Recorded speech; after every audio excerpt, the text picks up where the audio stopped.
Hi, welcome back RR blogs. ఈరోజు blog వచ్చేసి chicken curry అయితే డిఫరెంట్గా చేయబోతున్నానండి. ముందుగా మనం చికెన్ని మ్యారినేట్ చేసుకోవాలి. అందుకు కావాల్సింది నేనైతే 1/2 kg చికెన్ తీసుకున్నాను. అందుకు 1 స్పూన్ అల్లం వెల్లుల్లి పేస్ట్ అయితే యాడ్ చేశాను. మనకి కర్రీకి తగినంత సాల్ట్, 1.5 స్పూన్ సాల్ట్ అయితే యాడ్ చేశానండి. ఇప్పుడు ఒక 1/2 స్పూన్ పసుపు అయితే యాడ్ చేసుకోవాలి. ఇందులో మనకి 2 స్పూన్లు కారం అయితే యాడ్ చేసుకుంటున్నాను. కావాలంటే మనం మళ్ళీ కర్రీలో కూడా యాడ్ చేసుకోవచ్చు. ఇప్పుడు ఇందులో కొంచెం ఒక 2 స్పూన్లు పెరుగు కూడా యాడ్ చేస్తున్నానండి. పెరుగు యాడ్ చేస్తే మనకి చికెన్ కర్రీ అనేది చాలా బాగుంటుంది. ఒకసారి ఇలా కొంచెం పెరుగు యాడ్ చేసుకొని ట్రై చేయండి. ఇందులో 1 స్పూన్ ధనియా పౌడర్ అయితే యాడ్ చేస్తున్నాను. ఇవన్నీ కలుపుకొని మనము ఒక అరగంట పాటు మనం చికెన్ అనేది మ్యారినేట్ చేసుకోవాలండి. ఇప్పుడు ఇలా కలిపి పెట్టుకోవాలండి. ఒక అరగంట పాటు ఫ్రిడ్జ్లో అయితే పెట్టుకోవాలి మనము. ఇప్పుడు అరగంట తర్వాత మనము కర్రీ ప్రాసెస్ అయితే చూద్దాము. ముందుగా ప్యాన్ పెట్టుకుని అందులోకి మనకి కర్రీకి సరిపడినంత ఆయిల్ అయితే యాడ్ చేసుకోవాలి.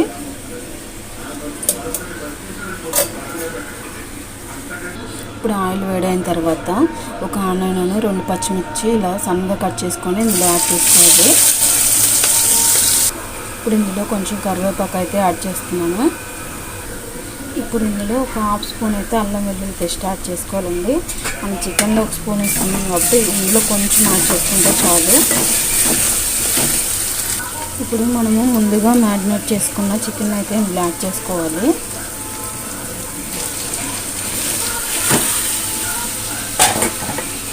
ఇప్పుడు చికెన్ని మనము కలపెట్టుకొని మీడియం సైజ్ మంటలో మనము మగ్గించుకోవడం అనేది.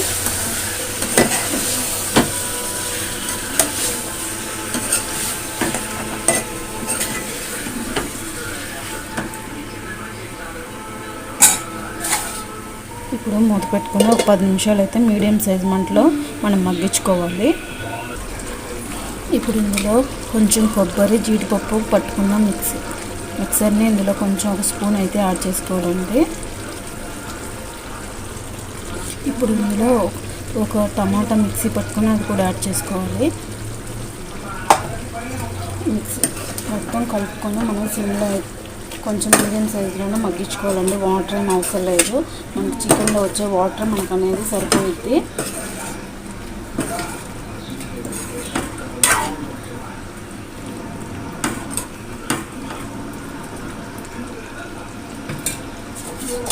మనకి చికెన్ గ్రేవీ మొత్తం చిక్కదనంగా వచ్చేంత వరకు మనం మీడియం సైజులో అయితే పెట్టుకొని మగ్గించుకోవాలి చికెన్ కర్రీని.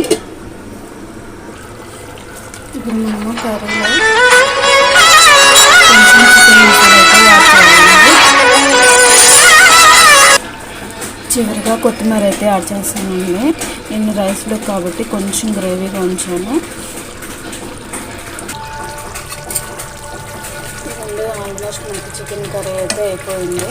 మనకి ఇంత గ్రేవీ వద్దనుకునే వాళ్ళు కొంచెం ఇంకిస్తే చాలండి. రైస్లో కాబట్టి నేను కొంచెం గ్రేవీగా ఉంచాను. ఈ బ్లాగ్ మీకు నచ్చినట్టయితే ఆర్ఆర్ బ్లాగ్ 28 ఛానల్ సబ్స్క్రైబ్ చేసుకొని లైక్ చేసి కమెంట్ చేయండి friends. Thank you for watching. ముందు మనకి ఇలా అనగానే చికెన్ అనేది ఇలా వచ్చేస్తే ఉడికేసినట్టేనండి. చూడండి, చికెన్ అయితే ఉడికింది.